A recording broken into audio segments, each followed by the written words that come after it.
This episode is sponsored by Jacobson Real Estate Company. Are you ready to find your dream home? Or maybe you're thinking about selling and want the best deal possible? Well, look no further.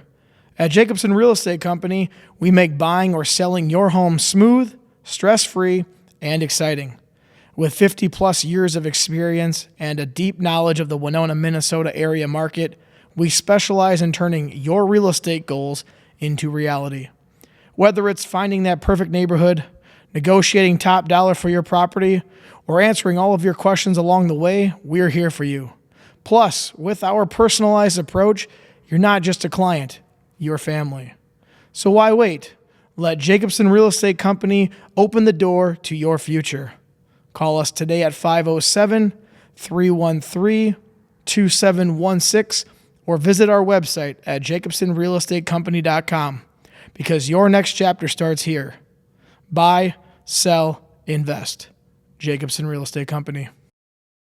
Welcome to this week's edition of Brews Cruise. I am your host, Chris Jacobson, and today I have a special guest here who has actually helped out decorate for multiple occasions for me, including my wedding and also recently my baby shower.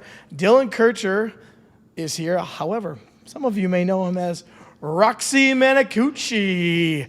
So welcome. Thank you for coming. Yeah, thanks for having me. Now, do you want me to talk to you as Dylan or Roxy? Oh, Dylan, for sure. Yeah. Perfect. If you talk to Roxy, you have to pay extra. Oh, I like that. That's great. Now, you requested wine, and I asked you, what kind of wine do you want? And you said, doesn't matter. So I picked out one of my favorites from a local winery just across the river over in Trempealeau. It's called El Maro, and I like the Three Cheers. So the one that we got today is a semi-sweet red, and it's a table wine. I'm going to let you pour how much you would like first. So I'll just move your mic away from you while you pour yours. Take as much as you want because it's a good one. Now, I first started drinking, I'm not big into wine. I am more into beer, IPA beers and bourbon. But I did find one that I really, really liked at El Maro, and it's a semi-sweet. At first, I started drinking just regular old sweet ones, and I started getting a stomachache. So I chose this one, and cheers. Cheers, Dylan. Just enough sweetness, not too darn much Yeah, sweetness. that's great. Well, okay, so the way I know you is from my wife, Yeah. Stephanie, and some of you have listened to the podcast, and you know who Stephanie is, but you have been decorating for some of our events, as I just mentioned, wedding, which I'm going to quote this because of the people that work at the Riverport Inn here in town, the hotel. They said that was one of their top 3 wedding decorations they've ever seen. Yeah. So that's a compliment to you. It was. That was great to hear, too. Especially that was my first, kind of official wedding job where it wasn't just, a family member or, Stephanie and I are good friends. We're not, super, super close where it's,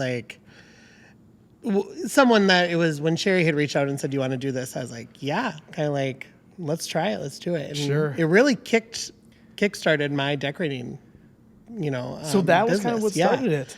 Well, that's cool. So it's all thanks to you and Steph. Because our theme was Art Deco, Gatsby era. Yeah. And so you really did have, obviously it's hard because you got to bring everything and set it all up. It's not like we came to an event at a place that was already pre-done. So you have to bring all that. And you're from Austin, Minnesota, so you didn't just come from across town. You came from, about an hour and 10 minutes away. So. Yeah. Yep. So Sherry and I go way back. I've known Sherry since I was in middle school, high school. How do you know her? From karaoke nights, actually. Oh, yes. Right. Yeah. So Sherry's my mother-in-law, for those who are listening. Yeah. Karaoke night. Yeah, and so she'd reached out and said, Steph is getting married. And she kind of heard from some other people that I was starting to do decorating, or I just dabbled in it a little bit. And then, Steph and Sherry came to my studio, which is in Austin. Okay. And I kind of pulled out some color palettes, things like that, after chatting with, what your guys' initial vision was. Yep. And came up with, here's kind of what I'm thinking, let's do it this. And Yeah, it was looked great. great. Thank you. And then the next thing you just recently did, which has now been a year and a half later, is a baby shower. Now, have you done baby showers before? No. And now I have 3 on the schedule. So you kickstarted that also. So thank Awesome. you. That's awesome. Well, so if people are watching this episode with the Christians Crossing, if you looked in the background, you would notice the decorations looked a little different. That was from Dylan doing that the weekend prior while we had our baby shower, and it was something else. I walked in, I'm like, holy cow, this looks amazing. Yeah. And you had all these. It wasn't just like a big backdrop and all that. There was small little things, like you had blocks that said baby on them, and I'm like, oh, that's such a cool little touch. Yeah. Like, just small little touches. So you did a great job. Thank you. Now you got more off of that, huh? Yeah. So from your wedding to the baby shower, I didn't really do any like bigger decorating jobs. It was, can I borrow your backdrop, or can I rent, 1 or 2 things? It wasn't really come in and do this. And then after Sherry had posted on our local Eat Drink Shop page about the baby shower, calls just started coming in. And now, like this whole summer, I only have a few days actually available to book. So it's been great between birthday parties, retirement parties, weddings, baby showers. Business is picking up. Well, so now as we get into this, you were just mentioning to me that you were kind of doing the renting, and now you have a shop. Yep. So what does your shop all consist? Well, first of all, what's it called? So it's just like, I call it the studio. Just the studio. Yeah. That's all you need. And there's a big picture of Roxy on the window down there, which is fun. Yeah. We only get witch hunts outside about every other month. Sure. Yeah, no. When it started, it was just a place for me to be able to do, like, it started out as like my Roxy hub, and that's what it was going to be. My office was going to be down there, my dressing room was going to be down there, and then a place that I could have my bands practice, that it wasn't going to be, we'd have to rearrange our living room to have band practice. So just kind of like kind of like this, a place that you can go, hang out, do what you need to do, and lock up at the end of the day and go home. And since then, it's kind of grown into the hub of my business, where now actually nothing Roxy related is down there. Really? Now it's everything else, No, huh? it's everything else. My decorating business, I teach dance classes, music classes. Holy cow. You're a jack of all trades here. However, you're like in the, I want to call it's like the performing arts and the art style of jack of all trades, because like you were saying, you have a shop and it has all these other things in it. Like you were saying dance studio, you teach dance lessons. What are some other things that you do? Paint and sip classes. Makeup classes are super fun. Those kind of same thing, someone requested that I do it once, and I was like, oh, wait, there might be a market for this. So teach makeup classes out of there, dance classes. I also do my decorating business out of there, and then my band's practice down there. And where's the location of your business? Right across the street from the B&J Bar and Grill. Down the street from the Paramount, on the boardwalk, it's called. So okay, yeah, so it's a located cute in little place. Austin, right by the B&J, and I know where those places are because, well, Sherry frequents the VFW, if I remember right. Yes, that's right which down the is street. right down the street. So I know what we're talking about. Yeah, I can walk outside. The theater's to my left, a bar across the street. It's the perfect place for me to be located. So everything is just kind of like someone said, hey, you should try this, and you go, there could be some money to be made at that, huh? Yeah. When I was getting ready to graduate high school, I wanted to go into event coordinating. Okay. And I started touring colleges for event coordinating. And then my performing arts career kind of also blossomed at the same time. And I was like, ooh, I don't know. Should I jump on this opportunity and ride it out and see what's going to happen? And I kind of put event coordinating and decorating on the back burner. And so it's so interesting how things come full circle. And people just knew that I had a passion for it and an interest. And if you can do what you love, it just circles right back and it ends up being your full-time job. So did you go to school for anything then specific? I didn't. I didn't go back to college then. I kind of just jumped in headfirst with performing, traveling with a couple of bands. And I didn't go to school until COVID. And I was like, I kind of need something to do. Obviously, people aren't throwing big parties or having classes. So I decided to go to cosmetology school. Okay. Which was then kind of where like Sherry and I's friendship picked up again, because then we had that in common. Sure. Because Sherry's a cosmetologist, and we would find ourselves at the VFW talking about cosmetology school and all that, and having a drink. And I realized that everything that I wanted to learn from cosmetology, I already knew how to do. Sure. So I was like, so now I'm a beauty school dropout. Okay. But I don't mind because, again, it just kind of turned my career in a different path. And Did you ever think about going back for like a 2-year degree in just business administration, just because of all the businesses you're now running? Right. And that's kind of something that I'm starting to realize, where I've definitely taken a couple of like the free little online courses that you can find. And, Sure. There's different friends and people in my life that are helping me out a lot in that aspect. Okay. But there's a lot to learn when it comes to it. And so I think like that's probably the next step here. But me and school don't get along. We have a love-hate relationship. Well, that's one of those things when it comes to school. It's just, it's not for everybody, but there's always the University of YouTube nowadays. Yep. So you can learn a lot if you have drive and passion. I just had a guy on 2 weeks ago. Man, he's the same thing. He just got his GED, and now he works multiple businesses around Winona.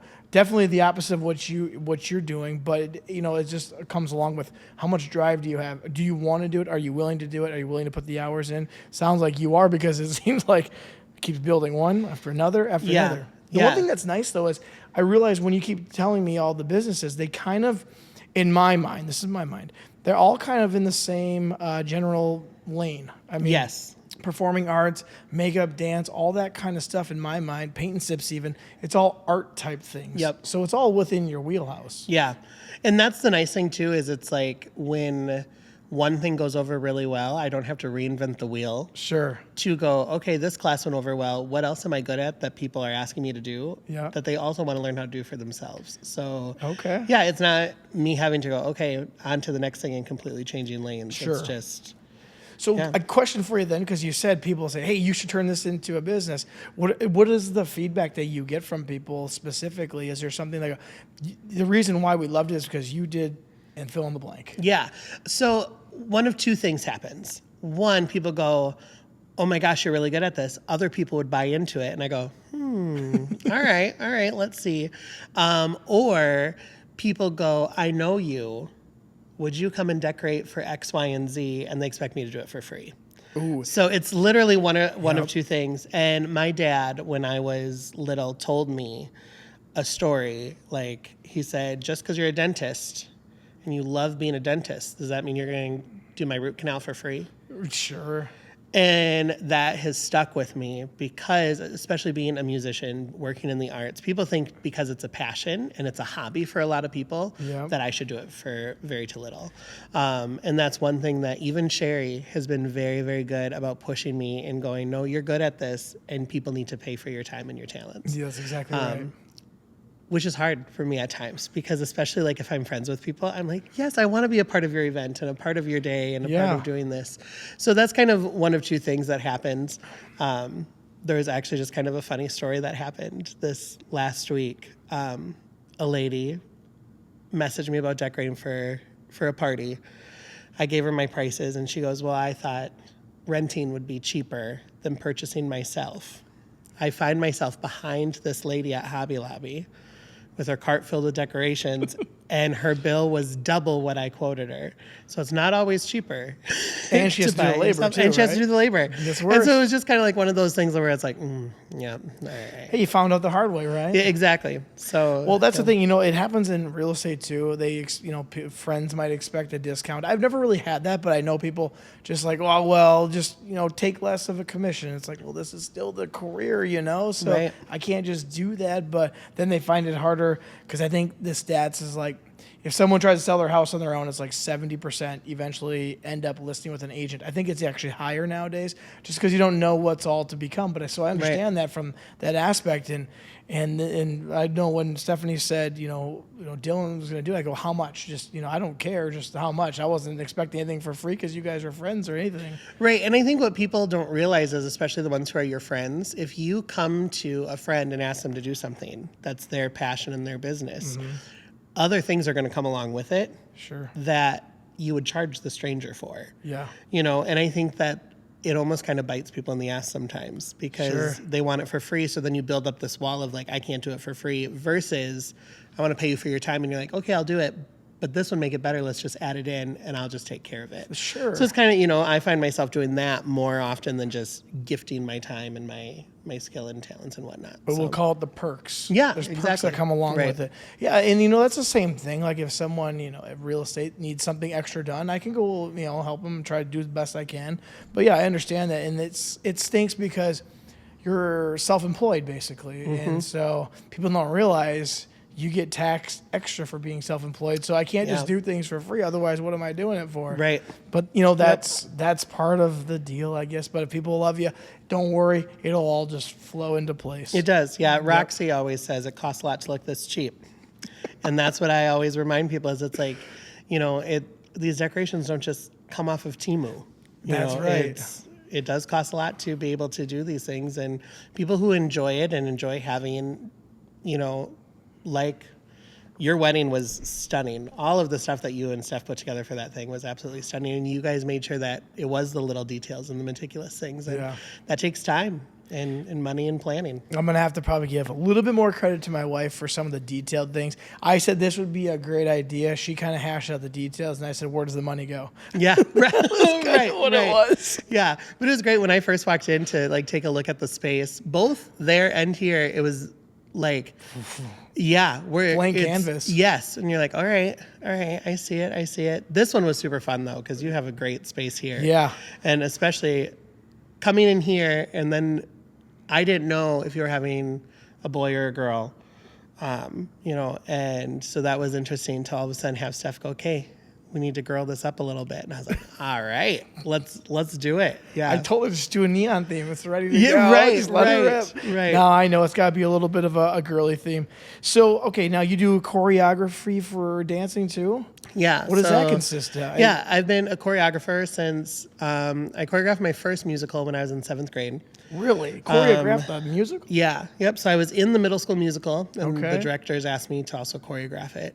And then that was just kind of like for fun. Sure. Once I was in high school, they asked me to still come back and choreograph the middle school musicals. And then I was also choreographing our show choir at the high school as well as the high school musical. And then the year after I graduated, I got my first official choreographer job. Okay. And since then, I've choreographed at schools all over the Midwest. No kidding. Yeah, as far up as Ely, Minnesota. Whoa. Yeah, so right up there next to the border. Iowa, Wisconsin, the Dakotas. So. Wow.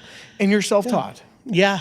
I took one swing dancing class through our church when I was in yes. 5th grade. Were you any good at it? I love swing dancing. See, I love it, and I had to take a dance class in college, and one portion of it was swing dancing.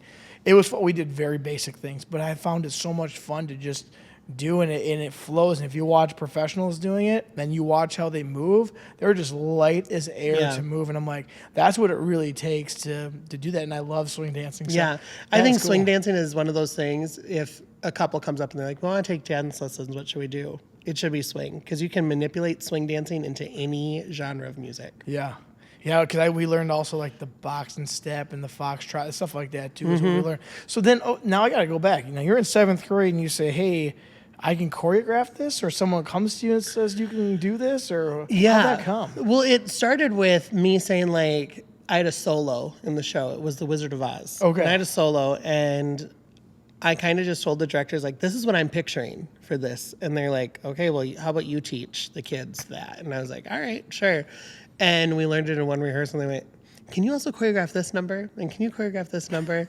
And then it just kind of like grew from there. And I'm still really good friends with those directors. And we think back on that and joke about it all the time, that who would have thought that me saying like, yeah, I could do this would also stem a whole other separate branch of my career. And Wow. Yeah. That's great. I can only imagine. When I'm thinking, probably some parent volunteers are like, this kid knows what's going on. Just let him take care of it. We'll just open up the building. You do the work. The work. Yeah. So were they actually teachers that were doing? Yep. Oh, yeah. okay. It was 2 of the teachers. One was from elementary school nearby, and then one worked right at the middle school there. Okay. And then the 3 of us, we ended up going on to perform together outside of school also. Sure. And yeah, so we really built up a fun friendship, and they really were. I had several people in the performing arts who were influential in my upbringing, and those 2 of them were them. And then I had a director who worked at the summer theater, Jerry Gerton, who is phenomenal and definitely influential in me learning things. And then our choir teacher, Brian Johnson, who just, they would always say, like, you have it. We're not sure what it is, but you have it. And just it. Like, and they were just, they knew school wasn't my thing. You know, I was always that pleasure to have in class. Grades were not my best thing, even in choir. Like, I did not get a good grade in choir. But they just knew, like, school was not my thing. Focus, work hard, get out of school, because the world is going to be your oyster after that. That's kind of the way I was never big into school, and then I found myself teaching for 10 years, and then I am resigning from that position come this summer and going full-time into the real estate industry, but then also focusing on this too a little bit. And I found myself going, I really love this. I wish I would have known what this was back in, when I was in high school even. Right. Because I had no idea. I was like, sports. And now I find myself running a podcast and I go, this is really fun. I just don't know what this would have been in high school. Right. So I always think back, I'm like, I probably would have, gone off for theater, and I probably would have maybe even gone for film and things of that nature. Yeah. But I had no idea. I just knew that I grew up with sports. I was pretty good at them, and let's just keep riding that wave until there's an ending at some point. Right. Because I'm not professional, as you may or may not be aware of. I'm not a professional athlete, so. Yeah.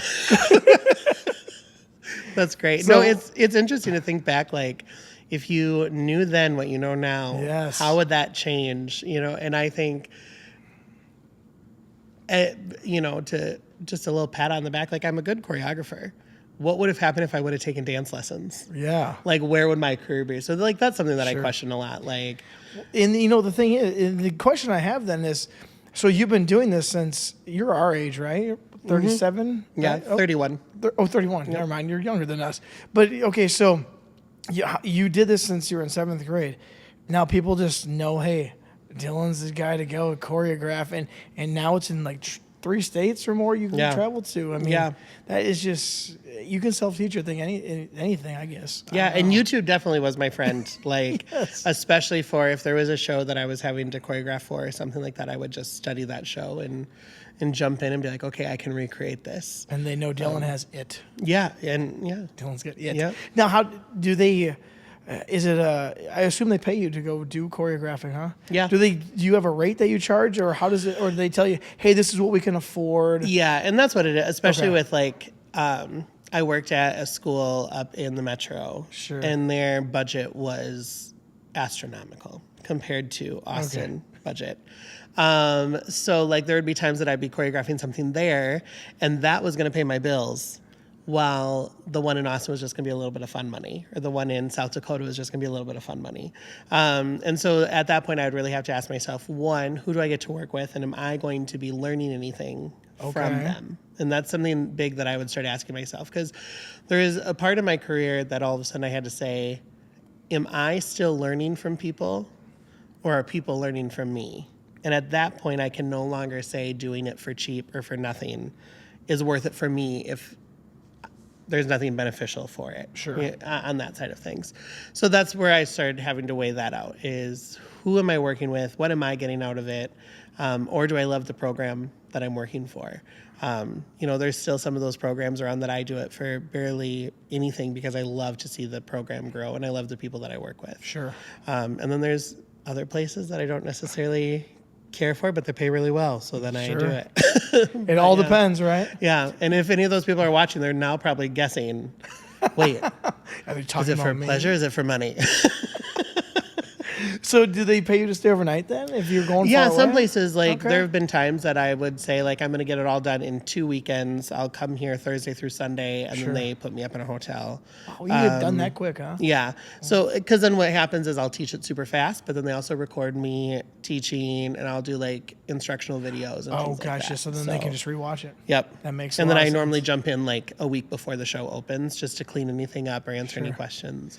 And then just a little bit ago, you said that you're part of bands. Yeah. Well, like, what kind of bands are we talking? Yeah. I know you from karaoke, which I've done that, and I've even sang to you. Yeah. Mark Anthony. Yes. Yeah. So what are the bands that you're part of? I'm in 3 different bands right now. 3. Yep. So one is called the B-Sides. Okay. Which we play a lot of the B-side music. What would that be consisting of then? So, like when vinyls were popular, and there was Okay. the A side and the B side. Yep. We're gonna play the song that's almost popular, but not as popular as the one that people Sometimes bought those the are the record better for. ones. Yes, especially right now, people love the niche B side kind of. Yeah. And that band is super fun because I'm in it with my mom, Really? and then my great aunt. And then a couple of other musicians that our drummer was in a band with my dad when they were in high school and out of high school. Okay. The bass player has been in several bands with members of my family, and then our guitarist was in a band with my grandma when they were young. Jeez. So it's very like, it's cool to sit in a room with all these musicians that our web is just so intertwined, and I get to be a part of that. So that's Sounds super like fun. you're part of a musical family. Yeah. Yep, Okay. Yep. So that's the B-sides. Yep. And we got 2 more to go. 2 more to go. Neon Highway, which is me, and then 2 of my friends, Kathy and Martha. They're out of Northfield. I think I came to that one. You were at, I think it was Eagles. Yep. Yep. It was like maybe 3 weeks ago. Yeah. Yep. So I was there. So yeah, that's the Neon Highway. And they're 2 older ladies, right? Yes. Yeah, and they're so much fun. They are in a band called Eclipse. That also travels around. Okay. And so when we get to come together and make music, it's super fun. Yeah. And it's great to watch, Martha play the piano. She's a phenomenal pianist. Kathy is just this little older lady who plays the drums, and she's phenomenal. Like, she's absolutely great. And then on the flip side of it, they are my Aquanettes for my Roxy show. So that's the third band, is Roxy and the Aquanettes. Ooh, Roxy and the Aquanettes. Gosh, that Yep. sounds like a fantastic. Yeah. So it's me and them, and then we have a saxophone player that comes Okay. with us, who's a friend of mine out of the cities, and so it's the 4 of us. So question then for you, of those 3 bands, what's the favorite part of each one of those bands that you are part of? What makes each one of those so much fun? Because you wouldn't be part of it if it wasn't Right. fun. So Yeah. what makes them, like the B-sides, what part of that makes it so much fun? I think just performing with my family, and having those weekly rehearsals that we just get to, it brings us closer together as a family for sure. And I think, just the camaraderie of that is my favorite part. Roxy and the Aquanettes, the music is great. It's all these songs that I've loved that are from like 1950s all the way up through 80s. So the music is super fun. And then what I love about Neon Highway, because it's essentially Roxy and the Aquanettes, but it's Dylan, so I love that I get to wear flats. Okay. Yeah, So what no would you- heels, no makeup, no wig, no bra. Like, We'll get into that. we'll get into that. Yeah. So if you're wondering what we're talking about, don't worry about that. Yeah. We're going to get to it. Yeah. So all those businesses, so everything that you just talked about, is it run out of that one business we were first just talking about? Yeah. So how many do you have in one? How many businesses under one roof? Yeah. So it's a 6-room like storefront. Okay. I have an office. I also have a tarot card room in the Tarot back. cards? Yes, yeah. Oh my So gosh. I was the tarot card reader for Valley Fair. Oh, really? For 4 years. Okay. Kind of put that aside. I would do a couple of like house parties or Halloween parties, especially come Sure, October. sure. And this last October kind of boomed where people were setting up appointments to come and get their tarot cards read. So I turned one of my rooms into my little tarot card room.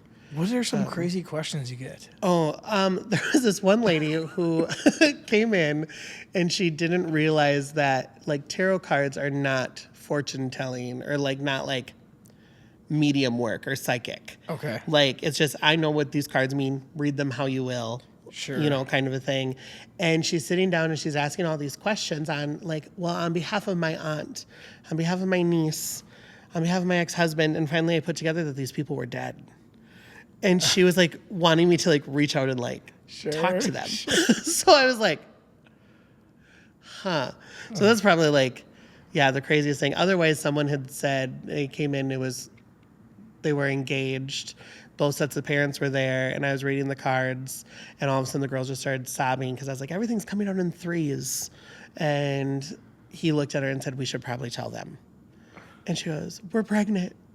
And I was like, Oh. yeah. So like, it's more so like ironic stuff or like crazy, like, oh, well, that's not where I was going, but if that's where you want to go with it, like, I'm not going to question it. So, yeah.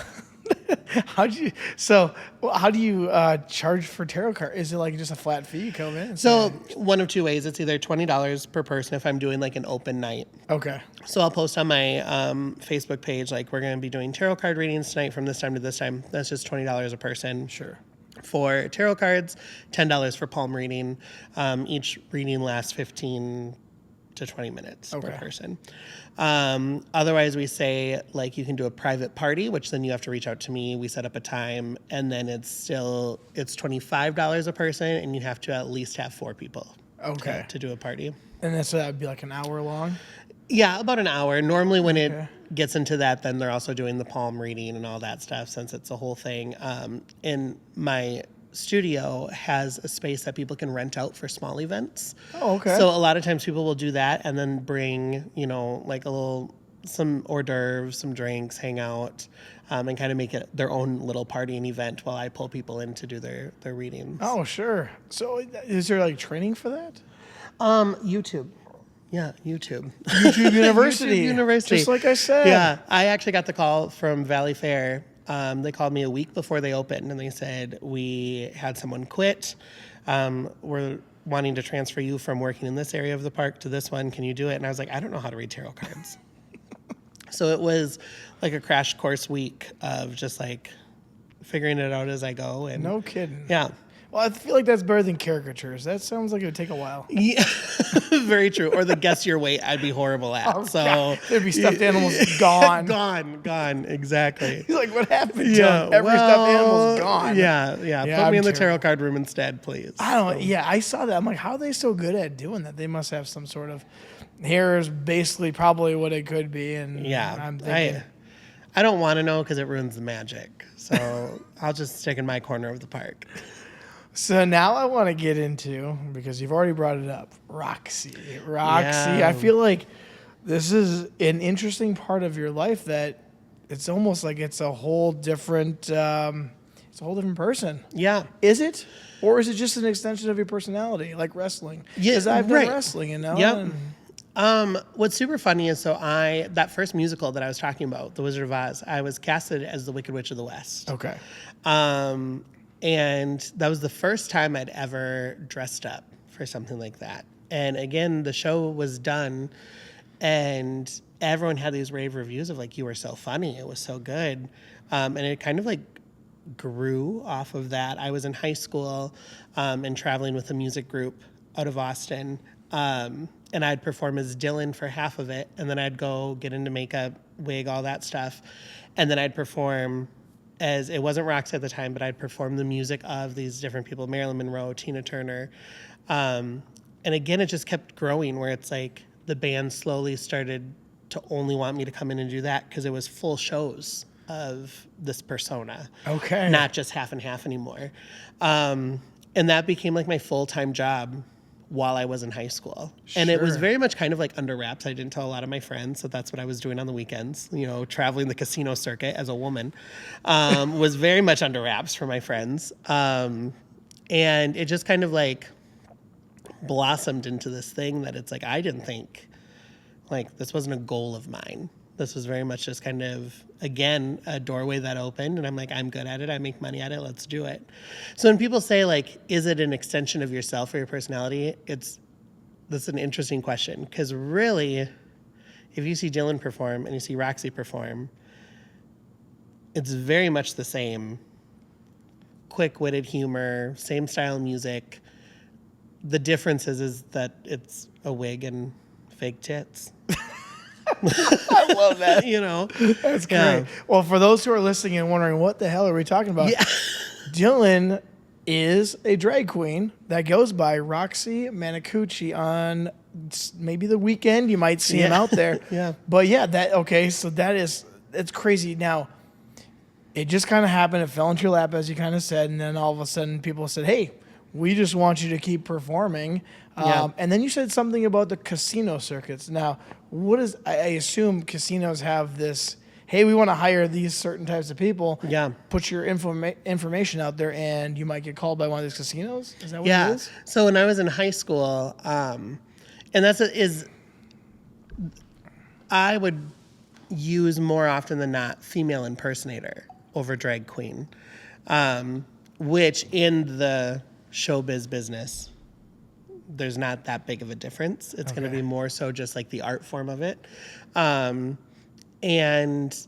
what's interesting is with those casino circuits is it was never billed as a drag queen act. It was always just whoever I was performing as the show. And a lot of times people wouldn't realize until I was standing next to them at the bar that I was Dylan or a man. Sure. In fact, there's this one story. I was in Mankato at the ballroom, and Roxy performed first, and then I was in the second half, and I'm at the bar, and this guy comes up to me and he goes, "So are you and that girl from the first half, like brother, sister? Or because you guys are very similar?" And he had no idea that it was me. Same person? Yeah, like I thought he was joking at first, and then I very quickly realized that he was dead serious. So Sure. I just joked. I was like, "Yeah, we're pretty much Donnie and Marie Osmond, you know." That's it. But yeah, it's something that for me was just another branch of performing, another way for me to make money. You know, Sure. Dylan can go somewhere and perform for $100. Roxy goes and performs that exact same set, and I'm walking away with $500, $600. Wow. So it's crazy what people are willing to spend Yeah. on that kind of entertainment, especially in today's climate. I also didn't think that Roxy was going to become a advocate of sorts. When I moved back home during COVID, I thought my Roxy career was over, and it kind of boomed. Really? Yeah, and since then I've been on the cover of the Star Tribune 3 times. Okay. I've been on 4 different news channels for interviews and performances. Still All after traveling. COVID? All after COVID. Oh, Yep. and still traveling? Yep. I've performed down in Dallas, where I got 6th in the nation in a competition. Whoa. I was Miss Iowa for a year. So it just kind of became this thing where it blew up overnight almost, and I just wasn't necessarily prepared for it, but it was a learning experience for sure. This is great because I just know Stephanie says, "Yeah, we're going to one of Roxy's shows. It's a brunch thing." I'm like, "Cool, sounds good. Have fun," you know. And her and one of her girlfriends come and they have fun. And so I didn't really realize how big this. I feel like this is a really big part of your life, obviously. And it's just since about COVID, so only about 5 years, like you said. You kind of now. What have you been an advocate for? You said that in there, and what's that? Yeah. So what's super interesting is how many misconceptions there are about what I do. Okay. When it comes to the Roxy stuff. You're gonna beat me to the questions I already had Yeah. for you, so Yeah. I love this. The biggest one was drag queen story time at the local library. Okay. They advertised it, and all of a sudden, I woke up the next morning to so many Facebook messages, comments, several letters in my mailbox saying, you know, "How dare you do this?" And and I'm sitting here going, all I'm doing is reading 4 stories. And they're stories that I was read when I was, you know, at Sumner Elementary School. And it was very much just kind of like a whirlwind experience of like, I'm just doing my job. The library reached out, asked me to do this. I'm doing it. Okay. And all of a sudden you realize like, oh, there is such a heavier weight or this kind of like gray cloud looming over the subject of drag queens right now. Okay. And I think like that's where the advocacy comes in for is it's just that learning of like, it's a misconception. Like there are going to be bad people in every group, every demographic out there. And it is your job as a consumer to be filtering those people as your, you know, I'm not going to force you to go to a Taylor Swift concert if you don't like Taylor Swift. I'm not going to force you to go to an ACD concert if you don't like ACDC. So if you don't like a drag queen, don't come to Drag Queen Story Hour. It's that simple. Sure. You know, and I think that that has kind of become my tagline. If you don't like it, don't go. Sure. Yep. Because I also don't want you coming to brunch or to Drag Queen Story Time if you don't like that kind of entertainment. Yeah. You know? Wow. It's just so crazy of all the things that you get to do. And it's all been in the last 5 years. Now, another question I have for you, and this kind of goes back because you kind of answered one of my questions, but I'll probably come back to something else. How long does it take you to get ready? That's the question I have. That's a great question. People ask me all the time. My go-to answer is 25 minutes. Wow. I can be Wait a second. yeah. Now you have facial hair right now. I know. So that's kind of if I have to shave and do all that stuff, then I'm going to say 30 to 45. Okay. If it's for something like a big show or a pageant, I'm going to say an hour to an hour and a half. Okay. But like, if it's just me going on, like I was on KTTC a couple months ago, it took me 20 minutes to get ready because I just brought everything there, went into the dressing room, changed, and I was ready to go. So I have it down to a science that I always just say slap on the Sherwin-Williams and out the door you go. But I assume you mean makeup, right? Yeah. Okay. But spackle, plaster, all that fun stuff. Plaster. So yeah, and any women who are watching, they're gonna cackle at that one because that's essentially all that it is. Spackle, plaster, and a little Sherwin-Williams, and then we look the way we do. I was thinking a couple hours, to be honest with you. Yeah, and that's where it's like if it's taking me over an hour, it's because I'm sitting there with a drink, and there's someone else hanging out in the dressing room while I'm getting ready and whatnot. And but no, normally I would say shaved, dress, out the door in a half hour. Oh, wow, that is crazy. That's fast. Yeah. Because I did wrestling and I didn't have to do any of that, like makeup or anything. And it'd take me about the same, I would say, to get the trunks on and just lacing up the boots was the hardest part. Right. But it just took a while, and I'm like, man, I just like to have like an hour to myself. Yeah. Just so I can relax and not have to stress through it. So I totally understand that. Yeah. So then I want to go over, like, you were talking about the advocacy and some of the misconceptions. What is some of the misconceptions about drag queens then? Yeah. Is that what you like to be called, as a drag queen? Well, and that's like, yeah. And Yes, okay. anytime someone like, I'll be working at the bar because I'm a bartender too. And people would be like, Roxy, as I'm like full Dylan, just like hanging out. And they're like, oh, I'm sorry, is that okay? Or like, is being called a drag queen okay? And my go-to is like, I've been called worse for less. Like, I'm not a person who is going to get offended by being called Roxy or Dylan or whatnot. I think the biggest misconception is that like these drag queens are like child groomers. I think that is like the biggest thing that people have like thrown at me or that I've seen on social media, and I'm like, no. Child groomer, as in what Yeah, does that like mean? we're reading these books that are going to be so like, brainwashing these kids into, we want you to become a drag queen too. No, I don't want you to become a drag queen because then you're taking jobs away from me.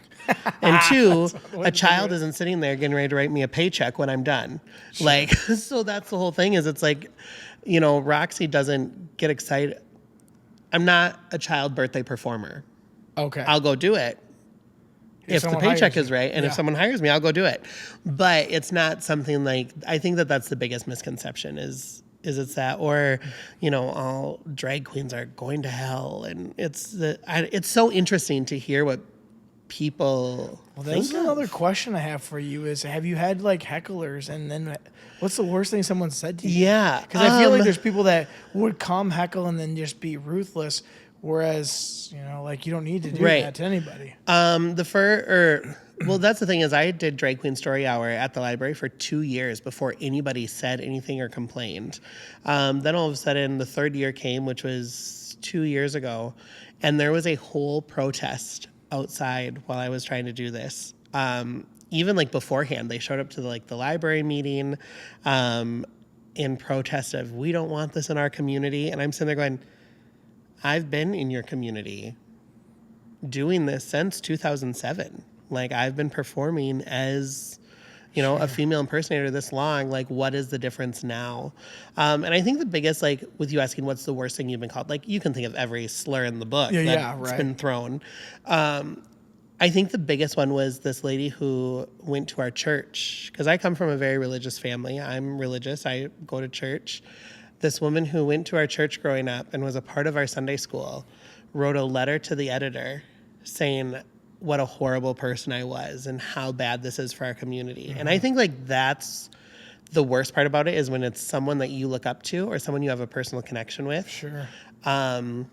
Won't say it to your face, but they'll say it to everybody in the community. And I think like that, she didn't call me a name, she didn't say it, but it hurt the worst. Sure. And I think that that's it too. It's like as you go through life and you find out these people who they'll smile to your face and then they say these nasty things about you behind your back. Yep. One, people always find out. We find out what's said about you behind your back no matter what. Right. It comes around. And I think that that's probably even more hurtful than any slur that could be thrown at you. Sure. How did you, when you heard that, how did you receive it, or how did you take it? Well, Roxy showed up to that library meeting where there was a protest. Looking like a soccer mom. All right. And what was so funny is this lady gets up and she goes, all drag queens are dressed so provocatively and they're like strippers in front of your children. And one of the library board members went, really? She goes, yep, they all do that and everybody knows it. I was sitting in the row behind her and she didn't even realize it. She had no idea that She had no idea. And I'm sitting there in like a Walmart poncho with like a Karen haircut. And she had no idea. And she turns around and the newspaper got a picture of me with like one eye raised, just looking at her like, are you serious right now? And so I think like that's kind of like the craziest thing of like, one, don't knock it till you've tried it. And two, if you don't like it, don't go. It's literally that simple. Right. Now, I probably would have had that misconception too, is that they're dressed provocatively. But then I've seen photos, and it almost looks like a fancy burlesque. I don't know how to answer it, but you're like dressing like these full, like very out there dresses, and I'm like, holy smokes, like that's not provocative at all. And I don't think you're gonna go out there and dress like that anyways. It's gotta. Obviously you got to hide that you're a guy doing this and performing as a woman, so you can't get too provocative. Yeah, what's crazy is I have friends who are drag queens who do dress very provocatively. Really? And do go out there in very little to nothing. And you see them and you're like, how is everything hidden? In fact, that's the question I get asked the most is like, where is everything? And I go, well, it's kind of like a Mexican restaurant. We all have the same things. It's just folded differently. Like... And that's because, and also like my biggest thing is like, why do you want to know? Like, and it's so interesting where it's like people get so hooked on one thing, and I'm like, but I'm going to dress for the job that I have. Sure. When I do my burlesque show once a year, I'm going to wear a different style of costume than when I perform at the Swingers Campground. I'm going to dress differently there than I do when I'm performing at the library. When I perform at the library, 90% of the time it's floor-length pants and a sweater. Like it's very much middle school librarian or elementary school librarian. Sure. And when I perform at the Swingers Campground, it's going to be a little bit shorter and a little bit more fake cleavage, More risque. And that's what pays the bills. That's what pays the bills. Yeah, dress for the job you have. Your other along with everything else. Yeah. Well, okay, so now what I assume you got things coming up in the future, because I've heard of the brunches. Yep. And actually, before you tell me what you got coming up, what are the brunches like then? Because I have never been to one. Yeah. So we do brunches once every 3 months. We're actually looking at, they're super popular, so we're thinking about going every other month here, starting in the fall. And where are those held at then? At the Austin Eagles Club. Okay. So I'm the event coordinator for the Eagles Club right now. Oh, you're the event coordinator there too. And then I also bartend and I wait tables part-time. And it started just because I was having brunches there. I was doing all this stuff, and they're like, hey, can you come and do a little bit more around the club? And I absolutely love it. It's such a great place, great atmosphere, and the brunches have just kind of blossomed at the same time, so it's a great partnership. But the brunches are about 2 hours long, and we have 3 things on the menu. We normally do like some sort of lunch special, but it's not like your typical lunch special. Like for the last brunch, it was like kung pao chicken or firecracker shrimp. Yes. And one of my really good friends, Dominic Lara, is our chef for brunch. So he's always making something like that's not your typical, all you can eat pancakes. It's going to be more like something fancier, a margarita egg bake. Wow. Yeah, so some fun things, but there's always 3 things on the menu. Our drink special is bottomless mimosas. And people just come and they day drink and they listen to Roxy and the Aquanets and great music for a couple hours and then go on their way. But they're a blast. What days of the week are those held on? On Sundays. Oh, a Sunday morning. Yeah, so you go to church and then you come there for lunch, So, no, doors open at 11. Our next one is on May 18th. And we're about 50% sold out already. So there's tickets. You got. Yep. You can't just show up. Nope. We allow it. Like you can if there's space available. Gotcha. Okay. This is going to be our 5th brunch at the Eagles, and we've sold out every one. Wow. So yeah, we're about 50% capacity right now. Doors open at 11, and then brunch is served right then, and then the show starts at noon. Well, how much is a ticket to go to something like that? So if you get them in the first month that they're available, so we always do it 2 months in advance. If you get it within the first month, they're only $15. All right. Then they go up to $25 and then $30 at the door.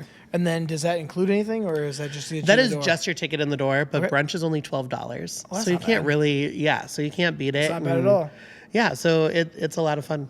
Now I heard that you're doing a cruise. Yeah. Because now I'm a cruiser. Mm-hmm. So I saw that and I'm like, well, what the hell is this all about now? Yeah, so what do you get? You're taking people on a cruise? You're hosting? What's going on Roxi here? is hosting this cruise. Well, okay, first of all, what's the cruise line? Yeah, so is it Virgin Voyages? Okay, Virgin Voyages January 7th to the 11th. of 2026? Yes. Okay. And my good friend Sarah Arns, who is a travel agent out of Albert Lee, contacted me and she goes, I really think that you would be really good on a cruise. And I said, that's so funny because my dream job is to perform on a cruise for like at least one time in my life. Yeah. As a lounge singer or, something along those lines. And she actually came to get her tarot cards read. We got talking about that afterwards. And she goes, interesting. So she called me a couple months later and said, I want Roxi to do a cruise. So we're calling it the Coochie Cruise. The Coochie Cruise. Yep. Nice. And it's super great. It's going to be just 4 days. We're going to the Florida Keys and then the Virgin Voyages private island. Okay. And it's $1,800-ish, depending on what cabin you get, but that is for a balcony cabin, and that's all inclusive. Okay. Your flights, your hotel the night before, Okay. a drink package. I told Steph, I know you guys like to cruise, we do. and I think I just wish it was a 7-day cruise. I know, me too. I'm such a 7-dayer because Yes. it just takes so long to get down to Florida. Well, and then by the time you figure out your way around the ship in 4 days, we go on the kind of the same style, so I know Okay. we know it. But that's actually not a bad because you said it includes not only your drink package, it includes your flight, it includes your room, which is a cabin, and you said something else. and your hotel And in your hotel Miami the the night night before. I mean, right there, that's already probably more than 18 plus on any one we go on. Exactly. And that's kind of where the last cruise that I went on, I was looking at my bill is probably like $1,900 just for the cruise itself, and then I did all my flights and everything separately. And so when she threw that out and she's like, it's gonna be like $1,815 a person, I was like, okay, that's not bad. Sure. And then she's like, but that's your flight, balcony room, everything, hotel. I was like, wait, everything? That's pretty good, yeah. Yeah. So what will you be doing on the cruise then? I mean, because you're not renting the whole cruise out, right? No. You're just doing So, shows? well, hopefully we could sell the whole boat out. That'd be great. So If the whole ship is Right, but Roxi Cruise, that'd be awesome. Is it because they're advertising it as you, or is it because people are also just going to be on there not for what you're doing? So it's essentially like a private party. Okay. So There once you go, okay. so once you are coming on this cruise, every night we'll do a happy hour that Roxi hosts, and then we schedule our own kind of stuff. So we're going to do an excursion in the Florida Keys that is just the Coochie Crew people. Okay, gotcha. And then we meet every night for our happy hour before dinner and the entertainment that night. And then one of the nights I would put on a show in the lounge for all of our Coochie Cruise people. All right. So it's going to be a lot of fun. I'm looking forward to it. So will you know how many people have purchased just because you're there? Will she be able to tell you? Yeah, so every person who is signing up for the Coochie Cruise will have to go through her. They can't just go on the Virgin Voyages website. They have to go through Sarah. And I announced it, and the next day I woke up and there was 11 people who already reached out to her going, yeah, let's do this. Awesome. So, and it's only going up there. So It's only going up from there. Yeah. So if you're looking for a vacation and some drag shows and some drinks, and this is the one to do it it, is going to be so much fun. Where's it leave from? Miami? Yep. Nice. Yeah. Gosh, we were on a cruise one time, and I feel like it's kind of the same thing you were telling us. Steph and I were there with one of our friends, and we came across these people, and they were all like, yeah, we used to work for Disney. And they're like, you should come to this party. And they said they were all from ex-Disney workers, supposedly. I don't know if they were or not. But we had ourselves a fantastic time because what they did is they rented out one of the areas of the cruise, one of the nightclubs. And, man, they made, we were dancing. They made a whole, like, I don't know what you call it, where everyone holds up over top of each other and someone dances to the line. Was it like Congo line or something like that? Yeah. We had such a good time. And I told them, I'm like, all of you guys need to come out and cheer me on for the Sexy Man competition the next day. And they did. Yeah. They're up there just hooting and hollering and having the great time, and I took first place in that. That's awesome. So I think that's the fun thing about cruises, though, is you create this little family on the cruise. You do. Without, people that you probably will never see again. But they are your friends for those 7 days, those 8 days. And you can be yourself until whenever you leave. Yeah, there's this couple that I met on my last cruise that live in the Bronx. And I'm still friends with them on Facebook. We catch up and shoot each other messages. And this little older couple that I absolutely adore. Yep. And I think especially a 4-day cruise, I'm a 7-day cruiser.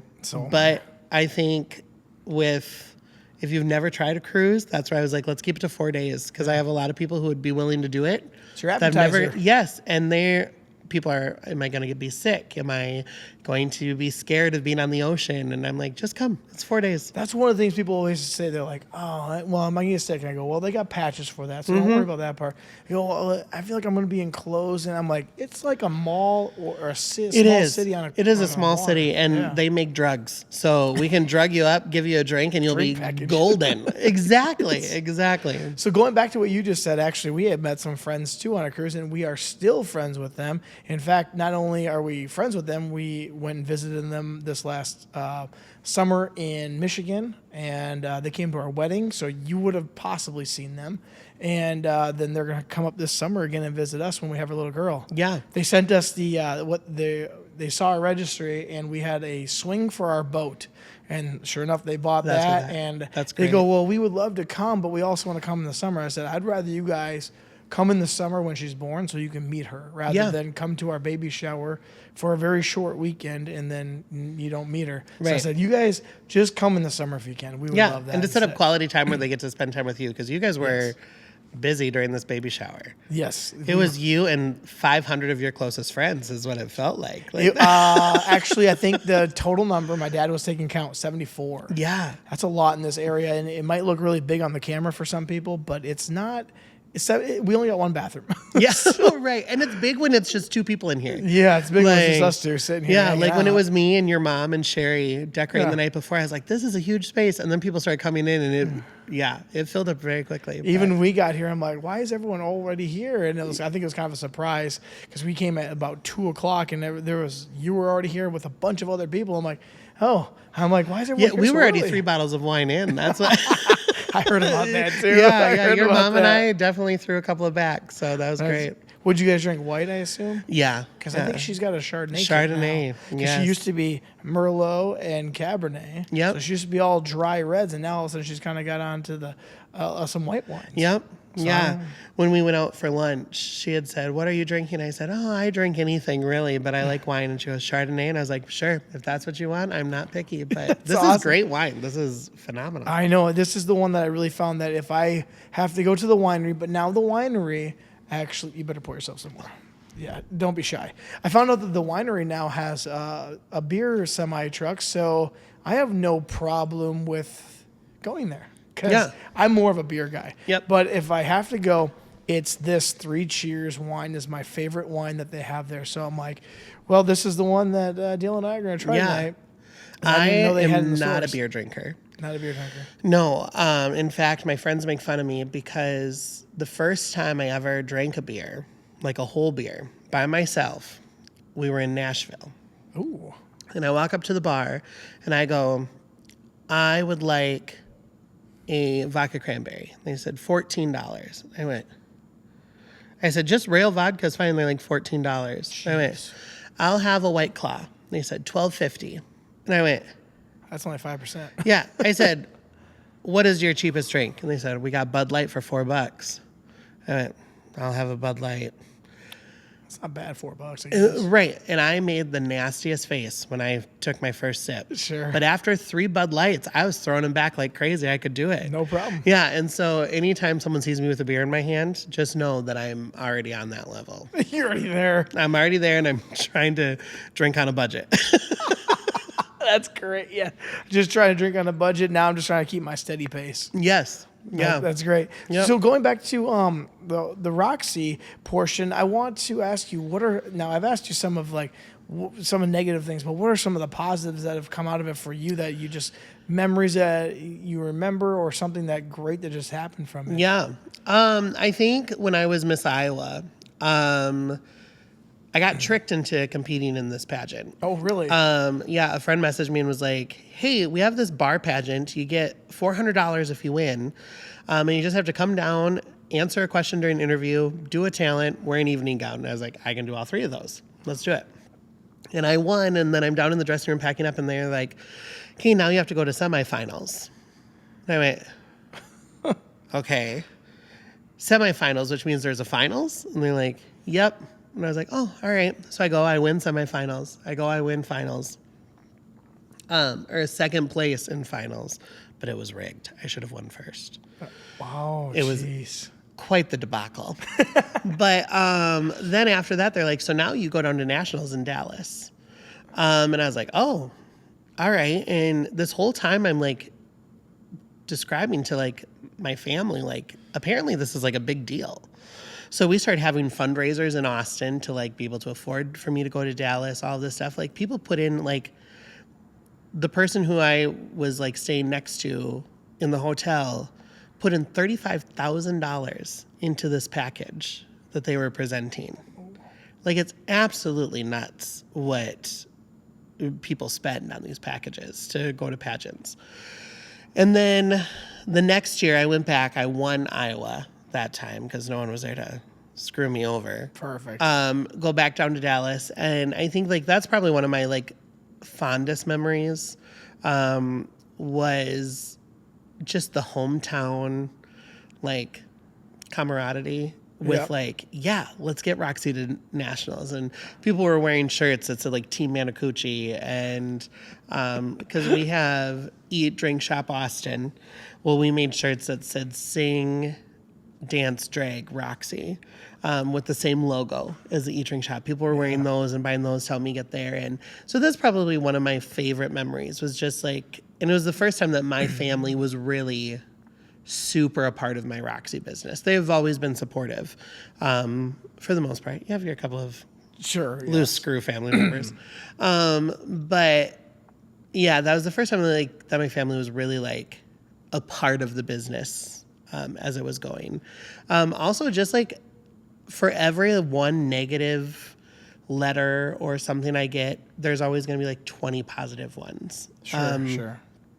And I think I got a letter in the mail a couple weeks ago that said like, thank you so much for doing this. I wish I had someone like you in my life when I was young. And it kind of made me think to myself, like, yeah, like I wish that I knew someone who was doing this when I was little, because maybe there would have been little parts of my life that are different, because I would have been able to relate to somebody instead of forging my own path constantly. You know, I was doing it for 6 years before I even found out what a drag queen was. Oh, so like, you were just doing it? Yeah, you had like, no idea. Yeah, someone said like, "Oh, you're a drag queen," and I was like, "What'd you just call me?" Like thinking like that was a new slur. Like, what? And it was funny because then I was like, "Oh no, yeah, you're right. That is what I do for a living." If I heard drag queen, I would think that's a female drag racer. Yeah, Well, that's a drag queen. I'd be like, oh, you probably race drag cars. That's literally, yeah, because we have the Lansing Speedway over by Austin. Yep. And so when I first heard that term, that's exactly where my mind went, was like the Lansing Raceway. And like, I'm like, no, I don't race. Like, I barely run. Are you kidding me? Like if I run, you also should run because something's happening. So that's where I was like, yeah, I don't know about all that, but yeah. So I think like those are the positive memories, and seeing like also what's funny is hearing the little kids talk to their parents, where it's like sometimes the kids are way more knowledgeable than even the parents are. Sure. Yeah. Where like there was this mom trying to explain to her daughter, you know, like, well, that's Roxy, but Roxy is wearing a costume. And here's this girl who's in like second grade that was like, well, yeah, that's a boy who just enjoys wearing a dress and makeup and has fun. Like, he's just playing dress up. And I was like, honestly, that is the best. I'm so glad that you as a second grader can distinguish that it's literally just playing dress up. Sure. Like, that's so cool. And the mom was floored. She's like, yeah. Okay. You know, so it's little things like that that are nice. Sounds like you got a lot of support in Austin from what I can tell. Stephanie was saying, she's like, everyone knows Dylan. Everyone knows who Dylan is. She's like, this is going to be a really good podcast because everyone in Austin just knows who he is. Yeah. Because I didn't realize that. I've only met you through Stephanie, like I said. Yeah. And it's really only been within the last 2 years since the wedding. Other than that, I hadn't. So Yeah. That's awesome. Well, as we're starting to wind down here with the podcast, I want you to plug kind of all of the things that you're doing so people that are listening can maybe find you if they don't even know who you are. I feel like everyone knows. For sure. So what the business, you don't really have a name for it. No, It's just- but if you follow Roxi Manacoochi on right. Facebook, Instagram, all of that stuff, that's where I post all of my shows and also all my classes. That's kind of the quickest way for people to find out about my classes. On Facebook? On Facebook. And I'll plug that in the show notes for those who are listening. All you do is scroll down, click on it, and you'll be able to find all the things that are going on. Yep. And then also just like I have an open Facebook. So like you don't have to be my close friend to be on my Facebook. Sure. And that's where I post a lot of like things that are happening at the Eagles Club. My dance lessons happen there. We have like puzzle nights, line dancing nights, all these things. So anything that I'm hosting for events happens on my Facebook page, as well as my paint and sip classes, makeup classes. And yeah, my decorating business is also on there. So the one thing is on your Facebook will take everyone to everything. Literally, you like Roxi Manacoochi, or you like, you know, my Dylan page, and it takes you to a whole magical world. Wow. Well, is there anything that you would like to say final? Any last words you'd like to tell everyone out there? Yeah. Well, actually, what I would love to do is if people are watching this podcast and then like just shoot me a message to get brunch tickets. Sure. I would love to give them, you know, $5 off of their brunch ticket. So if they mention this podcast? If they mention this podcast, when they message us to get tickets, we'll give them $5 off. All right. Well, so if you go on and you mention that you saw Dylan, a.k.a. Roxy, on the Brews Cruise Podcast, you get $5 off the brunch. Yep. brunch. So, yeah, and that's on May 18th. May 18th at the Eagles? At the Austin Eagles Club, 11 o'clock. Dude, this has been a great podcast. I'm so glad you came. Yeah, thank you so much for having me, Chris. This is so much fun. This is great. And for those who are listening, as the TV, if you're watching, it says like, share, subscribe, 5-star. But also, if you want to get $5 off, you know what to do. Go to for Dylan/Roxy's page. Tell him, hey, I saw you on the Brews Cruise Podcast. He's giving you $5 off. And again, thank you, Dylan, for coming on in, sharing your stories, sharing your businesses and backgrounds, and also sharing some wine. Yeah. But again, this has been another episode of Brews Cruise. Please do as the screen says behind you, and we will see you next week for another episode of Brews Cruise. Cheers.